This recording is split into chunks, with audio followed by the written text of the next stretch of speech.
할렐루야. 교회라고 다 똑같지 않고 믿음이라고 똑같지 않습니다. 요한계시록 2장 3장에 7교회가 나오는데 그 5교회는 행복감이 없었습니다.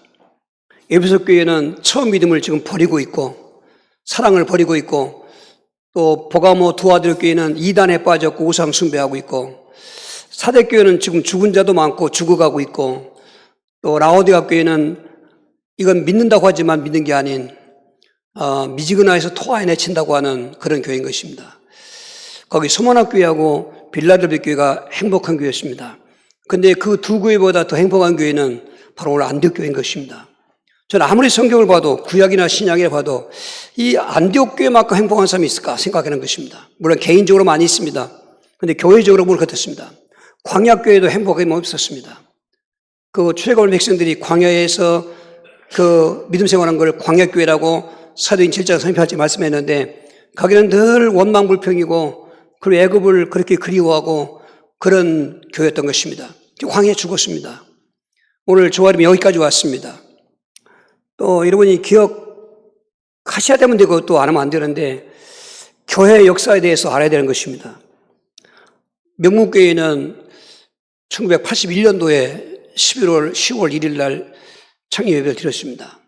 세월이 지금 42년 지나가서 다음 주일은 42주년 창립 기념 및, 또 저 제목은 그 원래 없었던 건데 하나님 감동 주시기를 2020 선교지 예배당 건축 프로젝트도 알리라는 것입니다. 지금 아는 사람은 알지만 아직도 우리 교회 안에 모르는 사람 많이 있습니다. 모르면 기도도 안 되고 관심이 없습니다. 우선 알아야 관심도 가고 동참하게 되는 것입니다. 하나님의 은혜로 35번째 9월달로 착공을 하고 있습니다. 이걸 기념해서 하나님께 영광 돌리는 것입니다. 그러니까 제가 이렇게 느끼는 걸 보면은 그새 별로 우리 성도들이 그런 게 별로 없는 것 같아요. 찬양 기념인지 뭔지 개념이 없습니다. 그거는 굉장히 내 믿음의 영향이 있습니다. 왜냐하면 교회에 대한 행복감이 없기 때문에 그렇습니다. 교회에 대한 행복감, 교회에 대한 행복감이라는 것은 내가 행복해야 되는 것입니다. 우리 교회라는 것이 건물이 아닙니다. 에클레시아록에서 하나님이 부름받은 자들 모임인데, 우리는 다 하나님의 부르심을 받아서 예수 믿게 되는 것입니다. 그럼 예수 믿는 성도들은 행복감이 있어야 되는 것입니다. 그런데 왜 행복감이 없을까 생각해 보니까 행복의 근거나 기준을 육신적인 것이고 세상적인 것이 두기 때문에 그렇습니다. 그건 일반적인 행복론인 것입니다. 예수 믿는 사람들은 일반적인 행복의 기준만 안 되는 것입니다. 우린 영적인 것에 행복을 근거를 둬야 되는 것이고, 우리가 하나님 주신 믿음에 대해서 행복감을 느껴야 그리고 일반적인 행복감도 그 나오는 것인데, 이게 순서가 안 받고 그런 개념이 없는 것 같습니다. 그러면 그 믿음도 위태롭습니다. 여러분 예수 믿고 믿음 생활할 때 기쁨도 있고 또 은혜가 충만하고 행복감이 있어야 계속하지. 교회에 빠져나가는 사람들은 그게 차단되기 때문에 숨을 계속 쉬다 안 쉬면 죽는 것처럼 믿음이 죽어가고 있는 것입니다. 지금은 예수 믿는 것도 좋지만 잘 믿어야 됩니다. 또 다 같이 믿지만 그 믿음의 내용을 봐야 되는 것입니다. 그럼 안디옥교회는 어째서 그 큰 환난 때인데, 지금 보통 환난 때가 아니고 우리 같은 이런 때가 아닙니다. 예수님을 목숨 걸고 믿어야 될 그런 환난 때인데도 아주 행복감에 넘친 교회인 것입니다. 그게 두 가지였습니다. 하나님 주신 그 믿음 때문에 그 믿음 생활하면서 행복감을 체험했던 것입니다. 두 번째는 그렇게 믿음 가지고 행복감을 누리고 믿음 생활했더니 실제로 하나님의 축복을 받게 된 것입니다. 할렐루야. 오늘 이 두 가지가 결론적으로 명문교회 본보기가 되게 하시고, 또 성경에 기록된 내용으로만 끝난 것이 아니라 내 삶의 행복감이 체험되어야 되고, 그것이 널리 소문나는 글자 그대로 명문교회가 되길 주로 축원합니다. 첫 번째로 이 안디옥교회가 왜 행복감이 넘쳤냐면, 큰 환난 때인데도 복음 믿음을 갖고 있었기 때문에 행복감이 있습니다. 우리 사도행 11장 26절, 만남에 안디옥에 데리고 와서 둘이 교회에 1년간 모여있어 큰 무리를 가르쳤고 제자들이 안디옥에서 비로소 그리스도의 일컬음을 받게 되었더라. 여러분 저 말씀이 보통 말씀이 아닌 것입니다. 왜 제가 잘 믿어야 되느냐, 그 말은 믿음의 내용을 봐야 됩니다. 지금 많은 사람들이 믿음 하지만은 종교 믿음, 율법 믿음, 신비주의 믿음, 또 맹신 믿음 이렇게 많습니다. 종교 믿음이란 말은 종교주의의 신앙을 말하는 것입니다. 기독교는 종교가 아닌 것입니다. 종교는 신을 만들어 놓고 그 행복을 찾아가는 건데, 신은 만들어 섬기는 것이 아닌 것입니다. 하나님만이 창조의 영이고 홀로 영원한 신이신 것입니다. 그런데 예수 믿으면서도 그저 종교다원주의, 이러려면 이 종교 저 종교 믿든지 잘만 믿으면 된다는 식으로 오늘 개념 없이 믿는 사람이 많이 있다, 그 말인 것입니다. 종교주의 믿음은 행복이 없습니다. 그리고 율법주의 믿음도 행복이 없습니다. 우리가 구원하는 것은 조건이 딴 거 없습니다. 예수를 그리스도 믿어야 되는 것인데, 그렇게 믿으면서도 갈라디아 교회처럼 야, 우리가 예수 믿어도 할례도 받아야 되고 절기도 지켜야 되고 금식도 해야 되고 율법도 지켜야지, 이렇게 미혹하는 율법주의 믿음이 얼마나 많은지 알 수가 없어요. 이제 저 길 건너 하나님의 교회라는 안선홍파가 그 웨딩홀 자리를 또 병원 자리 하던 거 안 되니까 아마 거기로 경매된 것 같은데, 아주 가장 가까이 지금 이단이 와 있는 것입니다. 저도 율법주의 믿음인 것입니다. 구약의 율법을 다 지켜 구원받는다는 것입니다. 그러면 예수님이 십자가 지실 이유가 없습니다. 그런데 그런 모든 바르게 살자는 그 주제 안에 그렇게 말하는 거 있지만은 그게 구원과 연결시키면 안 되는 것입니다. 그리고 이 맹신주의 믿음, 신비주의 믿음 많습니다. 꼭 뭘 체험해야 되고 뭘 봐야 되고 그런 이 신비주의에 빠져 있습니다. 하나님 믿으면 됐지 뭐 이렇게 따지고 복잡하냐, 맹신주의인 것입니다. 여러분, 하나님은 확실히 따지고 믿어야 되고 알고 믿어야 되는 것입니다. 우리 개인적인 주관으로 따는 것이 아닙니다. 성경을 통해서. 여러분, 복음 믿음이라는 것은 뭔가 바로 그리스도인의 믿음을 말하는 것인데, 그리스도인하고 일컬음 받았던 이 믿음이 뭔가 예수를 그리스도로 믿는 믿음을 말하는 것이고, 예수를 하나님의 아들로 믿는 믿음을 그리스도인이라는 것입니다. 그리고 삶의 중심이 그리스도인 것입니다. 여러분, 그것이 왜 행복감이 있는가? 바로 구원의 행복인 것입니다. 그리스도인의 행복감 가장 기본적인 것은 구원의 복을 기원해야 되는 것입니다. 구원의 복에서부터 시작되는 것입니다. 그러니까 이것이 없이 그냥 상대적으로 일반 생활 속에서, 여러분 보십시오. 직장 가도 보면 상하 관계가 있을 것이고, 아파트 살아도 평수도 이거 따질 것도 있을 것이고, 상대적으로 배우고 못 배운 거, 그리고 어떤 생활 속에 그런 기류 이런 것들을 기준하면서 행복이라고 한다면은 예수 믿는 사람에게는 행복감이 없는 거. 있어도 또 다른 종류가 되는 것입니다. 그거는 나중에 오는 것입니다. 그게 기준이 아닙니다. 기준은 나는 구원받았다는 것입니다. 구원이 무언가를 또 알아야 행복감이 있는 것입니다. 구원은 저 반대쪽에는 타락, 저주의 세력에서 건진받은 것입니다. 타락이고 저주라는 것은 하나님과 함께 했던 인간의 하나님을 떠나긴 것입니다. 왜 떠났냐? 불신죄를 졌기 때문인 것입니다. 떠나고 나니까 마귀가 그 영혼을 사로잡고 인생을 죽음을 끌고 가는 것이 에베소 2장 3절의 본질상 진노자신 것입니다. 거기서 모든 만 가지 문제가 오는 것입니다. 그 안에 있는 이상 절대로 행복은 없는 것입니다. 예수 안 믿어도 잘 되고, 예수 안 믿어도 집안이 화목하고, 예수 안 믿어도 승려하고 출세도 하는데요. 그것은 사실은 저주인 것입니다. 높이 올라갈수록 떨어지기로 결정된 사람은 올라가지 말아야 되는 것입니다. 떨어질 때는 떨어짐의 고통이 더한 것입니다. 바로 복음 믿음, 예수를 그리스도 믿는 믿음 말고 다른 것으로 더 행복감을 찾는 것은 허무한 것, 헛된 일인 것입니다. 그런데 안디옥교회는 이 큰 환난 때 다른 믿음이 아닙니다. 종교 믿음도 아니고 율법 믿음도 아니고 신비주의 또 맹신 믿음이 아니라 주는 그리스도시요 살아계신 하나님의 아들, 그러니까 그리스도인이라고 하는 별명을 듣게 된 것입니다. 그리스도인이란 말은 그리스도에 속한 사람들, 그리스도를 추종하는 사람들, 그리스도 안에 있는 사람들. 여러분, 그 안에 구원의 감격이 있어야 되는 거죠. 우리 명목교 성도들이 구원이란 뭔가 알아야 되고, 그러면 어디서 건져받았느냐, 그 구원받기 이전의 상태를 알아야 되고, 그래야 구원의 가치가 돋보이게 되었습니다. 태어날 때부터 운명적으로 우리는 하나님을 떠나서 영적 사망자고, 그리고 영적인 원죄인 죄인의 대물림이 오고 마귀 포로 48조 운명이 정해져 있는데, 뭘 거간해서 먹어본들 행복이 있고 누리본들 행복이 있습니까? 오히려 허무할 뿐이니까. 그래서 허무하다 보니까는 그저 쾌락에 취하고 권력에 취하고 세상에 취하다 보니까 도망가게 되는 것인데, 예수를 그래서 믿으면 거기서 건진받은 것입니다. 여러분, 날마다 누려야 될 구원의 복음, 날마다 누려야 될 행복감, 다른 데 찾지 마시고 복음 믿음에 찾으시면, 우리 예수를 그리스도 믿는 거 맞습니까? 그러면 최고 행복감이 있어야 되는 것입니다. 그런 행복감 속에 이 안디옥교회는 그 복음 믿음을 지키면서 또한 행복감을 취했던 것입니다. 11장 19절 말씀인 것입니다. 그때 스데반의 일로 일어난 환난으로 말미암아 흩어진 자들이 베네게와 구보로와 안디옥까지 이르러 유대인에게만 말씀을 전하는데, 저 스데반의 일로 인한 환난이 뭔가? 사도행전 8장 1절 2절을 한번 보겠습니다. 사울은 그가 죽임을 당할 마땅히 여기시더라. 그날에 예루살렘에 있는 교회에 큰 박해가 있어 사도 외에는 다 유대와 사마리아 모든 땅으로 흩어진지라. 그래서 경건한 사람들이 스데반을 장사하고 위하여 크게 울었더라. 큰 환란이라는 게 저겁니다. 지금 예루살렘 교회가 핍박을 받지만 여기까지 왔습니다. 사도행 7장까지. 근데 성령이 충만하고 믿음이 충만하고 지혜가 충만하고 사회생활에서도 칭찬받던 7사람들, 그 당시 예루살렘 교회는 수만 명이 모였을 때인데 사도들 12명이 북치고 장치고 붙이니까 다 보살피가 없어요. 그 헬라파고 하고 유대파가 보다 보니까 나누는 거 구제가지고 불만이 생기고 원망하다 보니까 초대교회 어떤 교회 안에 문제가 생긴 것입니다. 이거를 직감한 사도들은 우리가 말씀 전하는 거하고 기도를 전무해야 되는데 하는 봉사가 너무 많다 보니까 이게 말씀 또 기도하는 시간이 줄다 보니까 이게 잘 안 됐구나. 그래서 그 하던 일을 일정 부분 그렇게 사도들과 같은 믿음 생활을 하고 있는 7명의 안수 집사를 세워가지고 직분 세우고 맡길 때 첫 번째 이름이 스데반 집사님인데 이분이 사도행 6장 후반절서부터 7장까지 복음을 전하는 것입니다. 핵심은 예수가 그리스도라는 것입니다. 가제도 예수 얘기하면 알레르기 반응이 있고 그리스도라면 치를 떨던 대시장과 바리새인들이 그냥 있을 리가 없습니다.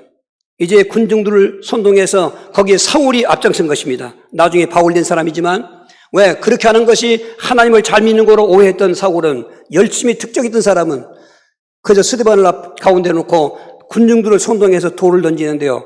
얼마나 무참하게 죽습니까? 돌에 맞아 죽습니다. 예수 믿다가 돌에 맞아 죽습니다. 그런데 하나님은 그 스데반 한 사람의 미를 썩어진 사건 때문에 예루살렘 교회 변화가 일어나는데 흩어지는 변화입니다. 여러분, 흩어지는 게 망하는 것만은 아닙니다. 어떻게 보면 하나님의 구속사 속에서 살펴본다고 해석한다면 예루살렘 교회에 있었던 그 환란은 스데반 안수사님에게 돌에 맞아 죽는 환란은 세계의 복음을 하기 위한 하나님이 어쩔 수 없는 그 방법이었던 것입니다. 하나님께서 어쩔 수 없이 궁여지책으로 독생자를 십자가에 죽으시는 것처럼 그 참말로 얼마나 믿음 좋고 충만한 안수 집사님을 돌에 맞아 죽게 하는가. 그 사건 때문에 흩어지기 시작했는데 뿔뿔이 각자 마음에 맞는 사람끼리 유유상종한다고 끼리끼리 흩어졌는데 안디옥에까지 모여왔던 것입니다. 쫓겨났던 것입니다. 거기까지 밀려왔던 것입니다. 거리가 만만치 않습니다. 예루살렘에서 안디옥까지는 지금 거리로 받으면 480km가 떨어진 것입니다. 지금처럼 자동차 타고 간다는 건 아니지 않습니까? 정말로 걸어서 피난 다니면서 이렇게 기구하면서 가다가면 멈추고 목적을 안디옥으로 목적 삼는 게 아니라 오다 보니까 안디옥까지 온 것입니다. 그런 그 환란 속에서 복음 믿음을 지키겠다는 것입니다. 열길 물속 사람 한 길 물속 모른다고 열길 물속을 들여다보면 알 수 있는데 사람 한 길도 안 되는 마음속은 들여보니 알 수가 없어요. 겪어봐야 한다고 경험해봐야 한다고 그런 말이 있는 것처럼 정말 그런 환란은 심판사의 환란이지만은 그 속에서 하나님께서는 올바른 믿음을 찾고 계신 것입니다. 그 결론이 그렇습니다. 그들이 그 믿음을 순교에 그 핍박이 있는데 불구하고 좀 소나기도 좀 피하다 가지 이런 것처럼 좀 환란이 좀 멈추면 예수 믿지 그게 아닌 것입니다. 다른 사람들 얘기는 안 나왔지만은 안디옥에 온 사람들이 많지는 않습니다. 소수의 사람들이었습니다. 그런데 이 사람들이 모였은 그 모인 공동체를 보면 따지고 무슨 판단하고 없습니다. 오직 그리스도인의 삶이기 때문에 그리스도 안에 충만한 사람들이기 때문에 구원의 감격의 행복감을 느끼고 있는 사람들인데 그 믿음을 지키고 있다는 것입니다. 여러분, 믿음 지키는 게 행복인 것입니다. 믿음을 받는 것도 행복이지만 받은 믿음을 지켜야 된다는 말은 혼란이 많습니다. 핍박이 많습니다. 지금 우리나라도 교회 역사 보면은 지금 한 140년 가까이 오지만은 많은 순교의 선조들의 피가 있습니다. 우리가 그 시대처럼 예수 믿는다고 감옥에 가두거나 죽이는 시대 아니지만은 사탄은 방법을 이제는 바꿨습니다. 그런 물리적인 방법이나 그런 사람 죽이는 방법이 아니라 조금씩 믿는 사람들 속에 믿음을 변질시키는 것입니다. 이 복음 믿음을 변질시켜서 자꾸 종교화로 세속화로 바꾸는 것입니다. 그 문화는 그 삶의 내용인 것입니다. 오늘 기독교 문화 보십시오. 시내에 들어가 봐도 불교 상에는 자꾸 자리를 넘습니다. 기독교 서점은 사람들이 없습니다. 이런 것도 하나의 전도 현장 다니다 보면 느끼는 건데 예수 믿는 사람들이 오늘 또 놀러가는 사람 많습니다. 여러분, 종교주의 믿음, 야, 한번 믿으면 됐지. 그게 함정인 것입니다. 이렇게 삼키는 정말로 방법만 바꾸었지 더 악랄한 사탄의 우리 믿음을 삼키려고 할 때 여러분 안디옥 교회처럼 믿음 지키시길 바랍니다. 여기까지 왔는데 그 지나온 세월을 생각하면 여러분 여기도 많은 분들이 처음 예수 믿다가 남편한테 구박을 당하고 매도 맞기도 하고 머리채로 끌려 나가는 사람도 여러분 봤어요. 그리고 있어. 그래도 그 믿음을 지킨다고 해서 놀라운 사실인 것입니다. 여러분 교회도 믿음을 지켜야 되는 것입니다. 세상 세파가 얼마나 험합니까? 더군다나 지금 교단이라든지 교계 모습 보면 어렵습니다. 이럴수록 명문교회는 복음 가지고 가야 되는 것입니다. 그리스도의 교회로 가져야 되는 것입니다. 좌우 살필 게 없습니다. 앞만 봐도 지금 정신이 왔다 갔다 하고 지금 외나무다리 같은 그 외길 같은 세상인데 여러분 그럴 여유 부릴 때가 어디 있겠습니까? 어제도 저는 개인적인 사정이지만 여러 가지 갈등이 왔습니다. 중요한 목사님들이 다 한 곳에 모이더라고요. 그 모이는 목적이 복음적이 아닌 것입니다. 저는 안 갔습니다. 초석에도 안 갔습니다. 그러게 외길인 것입니다. 어떻게 보면 힘든 길인지 모르지만 저는 내면적으로 행복감을 느꼈습니다. 그래, 나는 길이 아니면 가지 말아야 된다. 아무리 뭘 하게도 그리스도의 복음 외에 다른 것은 없다. 여기까지 왔는데, 별소리 다 당하면 여기까지 왔는데, 2단 3단 소리 가면 여기까지 왔는데, 아니야, 성경이 맞으면 맞는 거지. 이 안디옥 교회는 그 핍박 환난 속에서도 복음 믿음을 지키면서 지금 외적인 환경과 생활은 어렵지요. 교회가 큰 것도 아니고 개척교회 하면서 여러 가지 느끼는 거 다 알겠습니까? 오늘 교회 역사도 그렇고 우리 믿음 역사도 그렇고 여기까지 지켰는데 앞으로 하나님 앞에 갈 때까지 지킬 수 있는, 그래서 그 안에서 오는 행복감을 느껴셔야 이게 진정한 참 행복감인 것입니다. 승리하시길 주로 축원합니다. 오늘 이 교회가 또 행복감을 느낀 것은 그렇게 복음 믿음을 받았고 지켰는데 복음 믿음을 전파했던 것으로 행복감을 느낀 것입니다. 11장 20절입니다. 그 중에 구브로와 구레네 몇 사람이 안디옥에 이르러 헬라인이도 말하여 주 예수를 전파하니, 저 한 절 귀절은요 놀라운 그 역사의 말씀인 것입니다. 참 땅이 진동하는 것 같은 그런 기적 같은 말씀인데, 지금까지 예루살렘 교회는 유대인에게만 복음을 전했습니다. 저들은 예수 믿고 그 구원의 복을 체험했음에도 불구하고 민족주의를 띄엄지 못했습니다. 얼마나 그 민족주의에 강했습니까? 예수님도 그 민족성을 대변하기 위해서 이방인에 있던 가나안 여인이 왔을 때 그렇게 자기 딸이 귀신 들었으니까 좀 고쳐달라고 불쌍해달라고 부르셔도 거기 대꾸 한마디 않습니다. 계속 소리치니까 제자들을 보면서 말하는 여인에게 하는 거죠. 난 저 여인과 관계없는데, 이스라엘 잃어버린 양에게 왔지 저 이방인인데, 이 여자는 그 말을 듣고 얼마나 절망했어. 그래도 가서 엎드려 절을 하면서 도와달라고 하니까 나는 자녀의 손에 있는 떡을 빼서 개에게 주는 것이 옳지 않다. 저는 개 같은 여자라는 것입니다. 그렇게 유대인들은 이방인을 멸시했던 건데, 오늘 안디옥교회는 지금 유대인에게도 복음 전하는 것을 했으니까 그렇고 19절에 20절에 헬라인에게도 복음 전했다는 것입니다. 헬라인은 그 당시 로마 제국이 제국은 로마였지만 문화는 헬라 문화권이었습니다. 그 헬라 문화 안에 있는 사람들은 다 헬라인하는 이방인을 총칭하는 대면 사람도 되는 것입니다. 그건 종족을 초월해서, 민족을 초월해서, 그 안디옥은 그 당시 로마 제국의 3대 도시 중에 하나였습니다. 제일 큰 도시가 로마죠. 두 번째가 북아프리카의 알렉산드리아였습니다. 그리고 세 번째로 이 동아시아에 있는 아시아에 있는 그 안디옥이었는데 당시 한 50만 명 됐다는 것입니다. 그러니까 소수의 사람들이었지만은 그 믿음을 지키면서 그들에게 복음을 전한 것입니다. 거긴 다종족 아니겠습니까? 여러분 전도해 보신 분은 압니다. 전도에 저도 냉대받죠. 정말로 핍박받죠. 저는 그걸 무당전도만 느낀 것은 별소리 다 받았습니다. 당신 말이야, 내가 태백사에서 몇 년, 지리산에 몇 명, 한라산에서 몇 년, 계룡산에서 몇 년 동안 남한의 명산을 다 다니면서 내가 거기 수련도 하고 그리고 가지가지 능력도 받았는데 당신 오장육부 뺄 수 있어. 그 다음에 초창기 사모님하고 둘이 얘기했는데 집도 아주 외고 자유시장에 아주 외딴 곳에 따로 되어 있는 곳인데, 보니까 우람하고 아주 건장하고 귀가 죽 때리죠. 근데 성령 역사하더라고. 담대고 주시는 거예요. 그래, 빼봐라. 가다 배를 냈어요. 그 강수가 그렇단 말이지. 만약 거기서 멈추랬으면 지는 거죠. 이게 현장인 거예요. 전도할 때 많은 핍박이 있어요.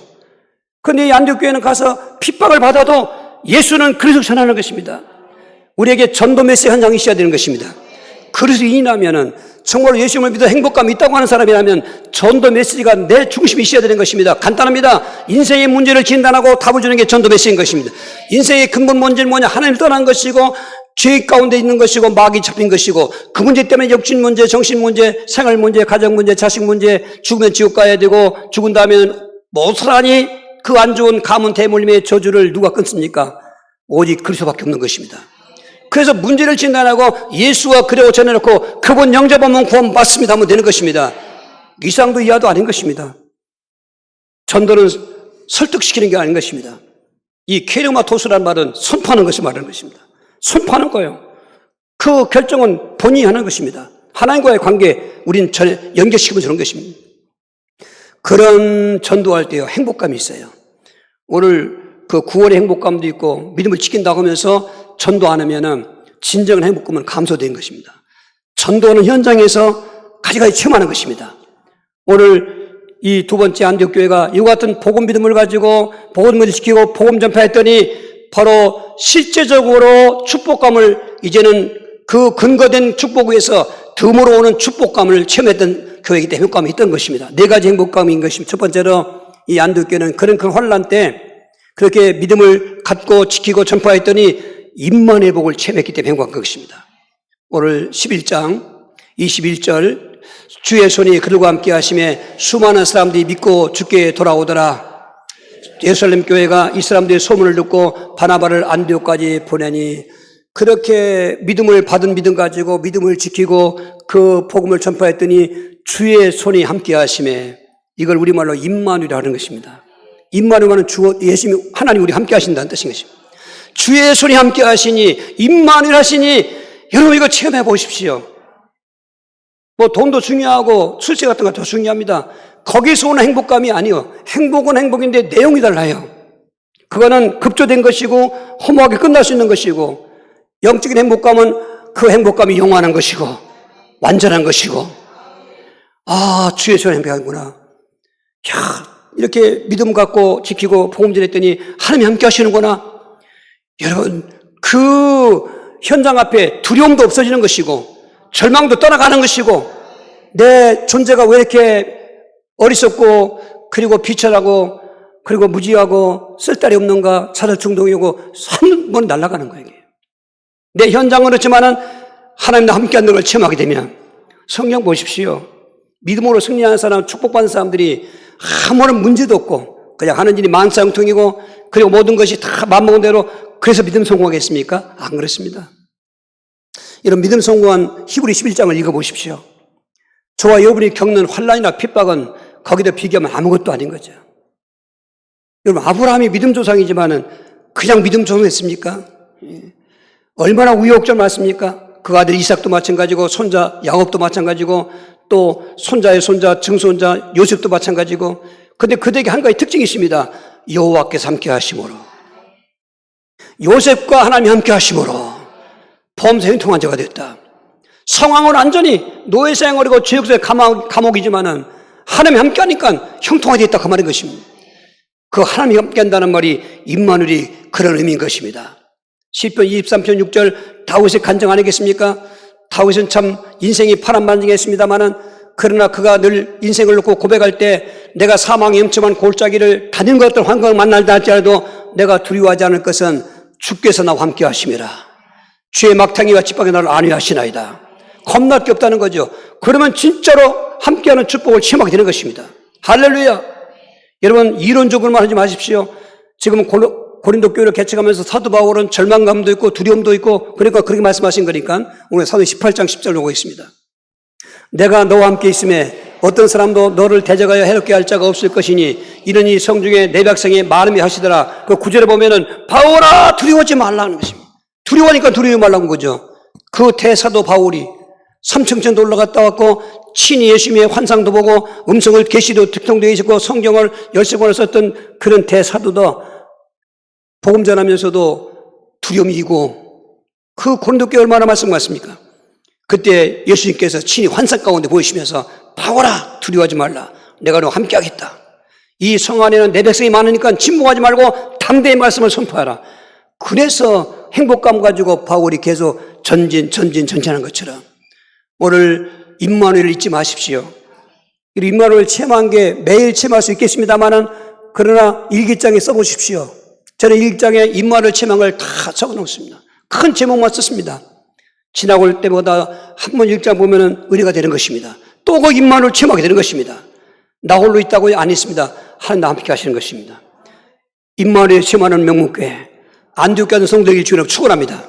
두 번째로 이들 생활 속에서 그 행복감은 그렇게 임마누엘만 체험할 것이 아니라 은혜가 충만했다는 것입니다.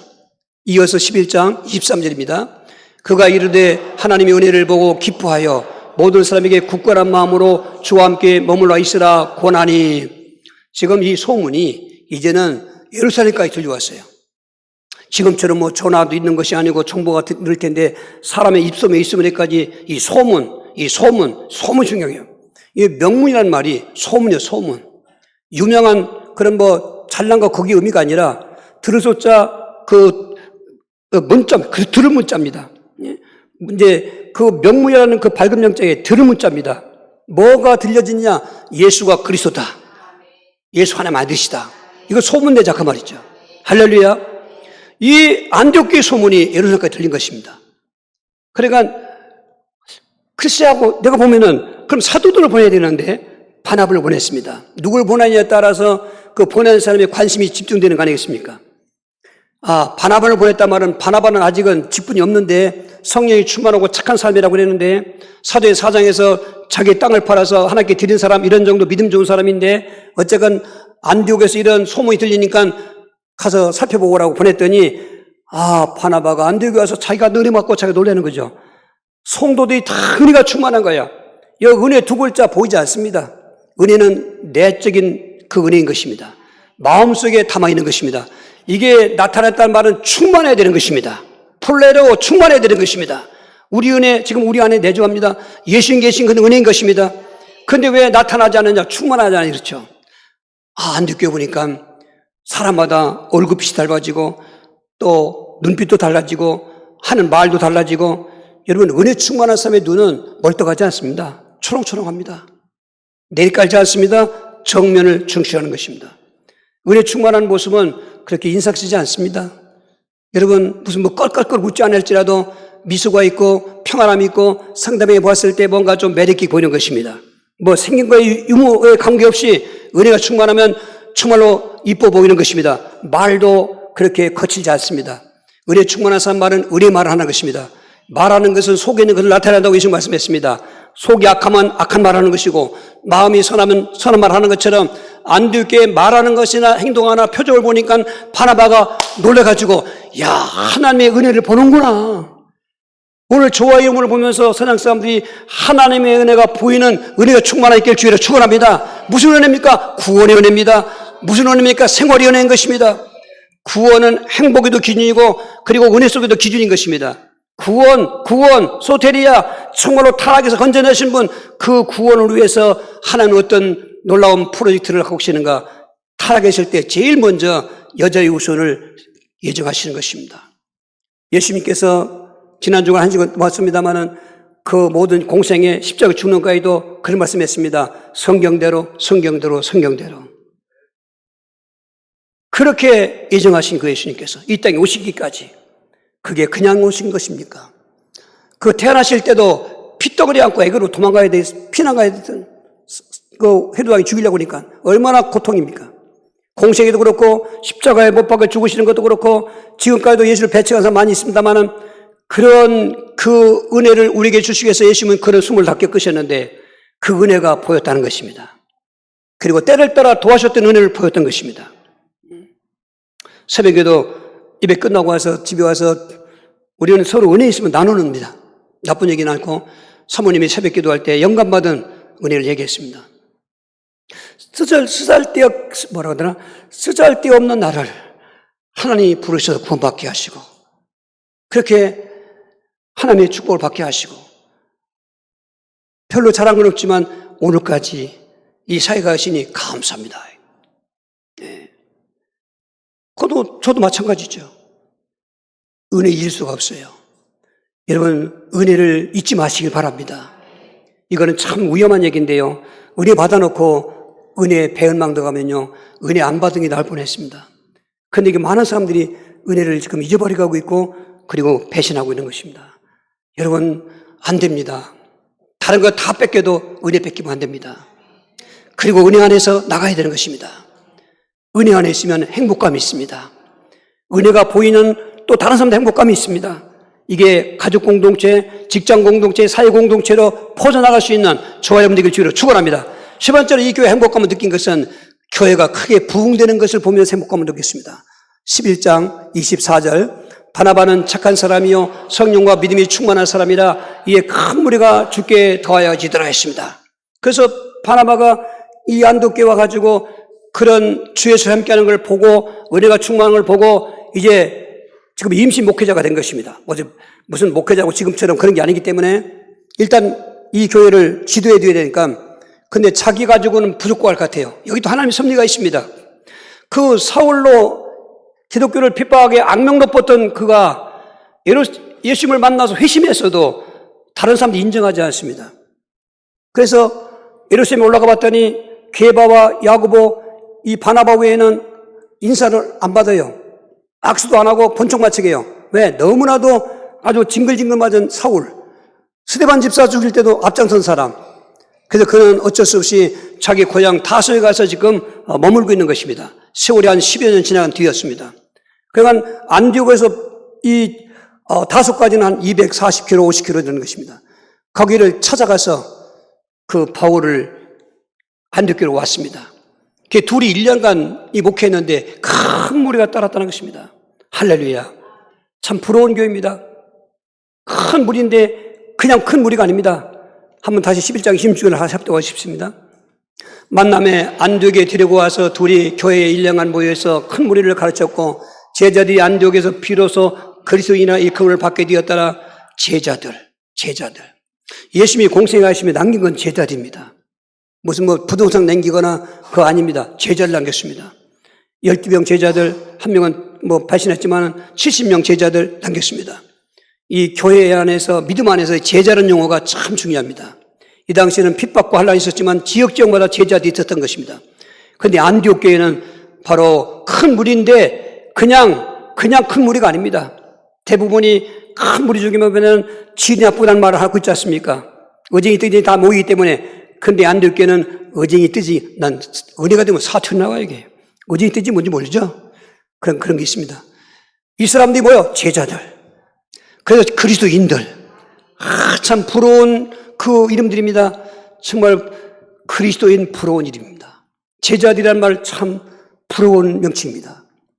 그 숫자가 막 큰 무리. 그러니까 보는 사람도 행복하고 부인도 행복하고, 지금 또 말씀드리지만 다른 것에 행복에 근거하지 마십시오. 영적인 일에 행복감을 느끼시기 바랍니다. 그러면 누가 뭐라고 해도 야, 나 행복합니다 그러는 거예요. 병들어서도 행복합니다. 하는 일이 안 돼서도 행복합니다. 가정이 찌지근해도 행복합니다. 네, 나는 구원받았기 때문에, 하나님 함께했기 때문에. 그러면은 그 찌지근한 것들이 해결되는 시간이 오게 되는 것입니다. 할렐루야. 그게 바로 큰 흉년 중인데도 이 안디옥 교회가 재물의 부여의 복을 받은 것입니다. 11장 28절에서부터입니다. 그 중에 아가보라는 한 사람이 일어나 성령으로 말하되 천하의 큰 응령이 들리라 하더니 글라우디오 때에 그렇게 되니라. 제자들이 각각 그 힘대로 유대에 사는 형제들에게 부조를 보내기로 작정하고 이를 실행하여 바나바와 사울의 손으로 장로들에게 보내니라. 할렐루야. 큰 환난 때 엎친 데 덮친다고 큰 흉년까지 들었습니다. 이게 부분적으로 있었던 그 흉년이 아니라 지금 말하면 전 세계가 경제 불황 같은 것처럼. 요즘에 서울에서도 임대료가 안 나와서 건물 갖고 있는 사람들이 어렵다는 얘기를 어제 누가 하더라고요. 천안도 다니다 보면 이 임대가 그런 빈 상가 많이 있더라고요. 이게 굉장히 지금 세계적으로 불황이거든요. 지금 수출도 안 되고, 이 적자 마이너스 지금 수출하고 그런 경향이 있습니다. 그리고 살다 보니까 자꾸 씀씀이 더 많아지고, 이게 지금 그 안디옥교뿐만 아니라 전 세계가 흉년이 들었습니다. 그런데 보십시오. 열왕기상 18장에 17장서부터 우상 숭배하고 불신앙하는 그 이스라엘 땅에 3년 6개월 비가 오지 않는 재앙이 내려왔습니다. 그러니 뭐 좀 양식 있는 집들은 늘려먹지만은 사르밧 과부는 밀가루통에 밀가루 떨어져가는 마지막 먹어야 될 떡, 그거 지금 구워 먹고 죽으려고 그러는데 하나님이 엘리야를 보내신 것입니다. 그에게 말씀하시기를 나에게 작은 떡 하나 만들어서 먹게 하면 여호와께서 말씀하시기를 내 집 밀가루통에 밀가루가 떨어지지 않게 하고 기름병에 기름이 닿지 않게 하리라. 즉 채워진다 그 말인 것입니다. 이 사르밧 과부가 그 말을 믿고 하나님이 또 감동을 받았기 때문에 순종했더니 기적같이 3년 6개월 재앙 많은 사람이 굶어 죽고 할 때 그 집에는 먹으면 또 채워지고 먹으면 채워지고 한 번에 3년 6개월치를 다 준 게 아니고 그러면은 여러분 지금 말하면 미루어 짐작해 보면 사울 끊고 남의 집 다 만들는 사람 없다고 하는 속담 있는 것처럼 이성을 잃어버리려면 죽이고 뺏어간단 말이죠.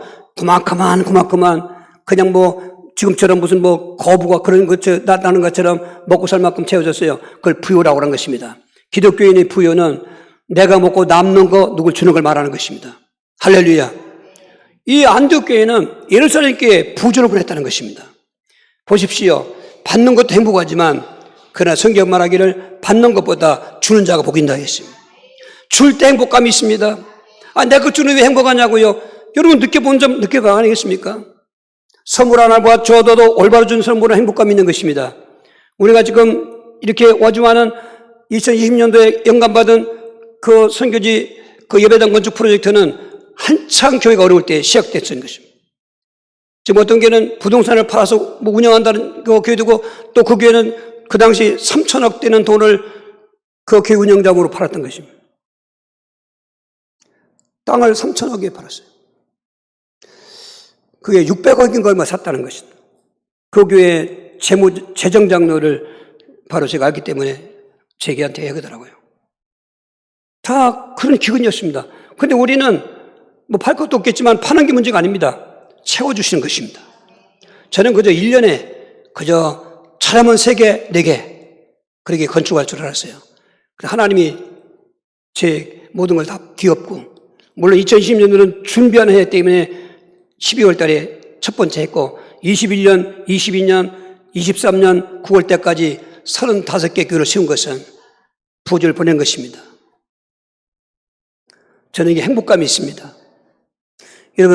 여러분들이 다 기도했고 동참하는 행복감인 것입니다. 그 행복감을 가져야 되는 것입니다. 이게 의미를 모르면 행복감이 없어요. 관심이 없어서 행복감이 없습니다. 행복감을 그냥 딱 행복 두 글자에 떠서 내게 체험해야 되는데 그게 아닙니다. 벌써 하나님이 함께 하시는 거. 정말 하나님께서 그 생활 속에서 그 은혜가 넘치게 하시고 그리고 그때 나 때문에 교회도 부흥되게 하시고 교회가 점점점 이렇게 선교도 하고 구제도 하는 교회 행복감이 있는 것입니다. 이것이 멈추면 안 되는 것입니다. 지속되어야 되는 것입니다. 오늘 우리 한번 기억해야 됩니다. 이 안디옥 교회를 통해서 교훈을 받아야 됩니다. 이 교회는 다른 것에서 행복감을 찾은 게 아닌 것입니다.